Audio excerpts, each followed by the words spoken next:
നോർക്കയുടെ സാന്ത്വനം സാമ്പത്തിക പദ്ധതിയെക്കുറിച്ച് വിശദീകരിക്കുമോ?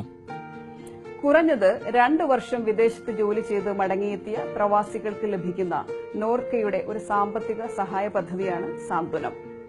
എത്ര വർഷമാണോ വിദേശത്ത് ജോലി ചെയ്തത് ആ കാലയളവിനുള്ളിൽ അല്ലെങ്കിൽ പരമാവധി 10 വർഷത്തെ താമസ കാലാവധിക്കുള്ളിൽ ഇതിലേതാണോ ആദ്യം വരുന്നത് ആ വർഷത്തിനുള്ളിൽ നമുക്ക് നാട്ടിൽ തിരിച്ചെത്തിയാൽ ഈ സാമ്പത്തിക സഹായ പദ്ധതിക്ക് അപേക്ഷിക്കാം.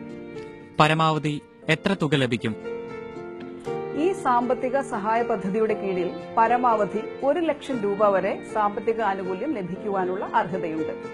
ഏതൊക്കെ ആവശ്യങ്ങൾക്കാണ് ഈ പദ്ധതി ലഭിക്കുന്നത്?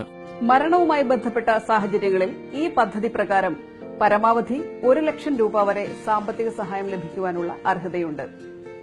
ചിലവേറിയ ചികിത്സകൾക്കും സർജറികൾക്കും പരമാവധി 50,000 രൂപ വരെയും ഈ പദ്ധതി പ്രകാരം ചികിത്സാ ധനസഹായം ലഭിക്കും. മറ്റ് ചികിത്സകൾക്ക് പരമാവധി 20,000 രൂപ വരെ ലഭിക്കുന്നതാണ്. കൃത്രിമ അവയവങ്ങൾ, വീൽ ചെയറുകൾ മുതലായവ വാങ്ങുന്നതിന് പരമാവധി 10,000 രൂപ വരെയുള്ള ചികിത്സാ ധനസഹായവും ഈ പദ്ധതി പ്രകാരം മടങ്ങിയെത്തിയ പ്രവാസികൾക്ക് ലഭിക്കുന്നതാണ്. ഈ പദ്ധതിക്ക് എങ്ങനെയാണ് അപേക്ഷിക്കേണ്ടത്? പ്രവാസ ജീവിതം മതിയാക്കി നാട്ടിലെത്തിയവർ അത് തെളിയിക്കുന്നതിന് സാക്ഷ്യപ്പെടുത്തിയ രേഖകൾ സഹിതവും അതോടൊപ്പം സ്ഥിര താമസത്തിന്റെ സാക്ഷ്യപ്പെടുത്തിയ രേഖകളോടൊപ്പം നോർക്കയുടെ വെബ്സൈറ്റിൽ നിന്നും ഇതിന്റെ അപേക്ഷാ ഫോറം ഡൌൺലോഡ് ചെയ്ത് ഈ സാമ്പത്തിക സഹായ പദ്ധതിക്ക് അപേക്ഷിക്കാവുന്നതാണ്. സാന്ത്വനം സാമ്പത്തിക പദ്ധതിയുടെ കീഴിൽ വരുന്ന ധനസഹായം ലഭിക്കുന്നതിന് കുടുംബ വാർഷിക വരുമാനം 1 ലക്ഷത്തിന് താഴെ ആയിരിക്കേണ്ടതാണ്.